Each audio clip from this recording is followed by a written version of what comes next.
എന്റെ താളബോധവും അക്ഷരസ്ഫുടത അവനില്ലല്ലോ. എന്റെ വായിൽ നിന്ന് കടിച്ചാ പൊട്ടാത്ത പദങ്ങൾ അനർഗള നിർഗളം പ്രവഹിക്കുന്നത് കണ്ടും കേട്ടും അവൻ ബോധം കെട്ടു വീണു. അവസാനം എല്ലാരും കൂടി എന്നെ പൊക്കിയെടുത്തോണ്ട് പോവുകയായിരുന്നു. അയാളല്ലേ ബോധം കെട്ട് വീണത്? അശോകേട്ടൻ എന്തിനാ പൊക്കിക്കൊണ്ടുപോയത്?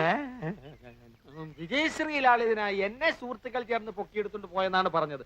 പിന്നെ ചാരായ ഷാപ്പിന്റെ മുമ്പിൽ ചെന്നേ എന്നെ താഴെ ഇട്ടുള്ളൂ. അശോകേട്ടൻ കുടിക്കുവോ? അയ്യോ, ഞാൻ കുടിക്കില്ല. ചാരായ ഷാപ്പിന്റെ ഇപ്പുറത്തെ ഊടുവഴി കൂടെ നമുക്ക് വീട്ടിലോട്ട് പോകാലോ. ഓ അത് ശരി. ആ ഇനി അങ്ങോട്ട് അശോകേട്ടൻ വരണമെന്നില്ല, ഞാൻ പോയിക്കോളാം. വേണേ ഞാനും കൂടെ വരാം. വേണ്ട. Bye by.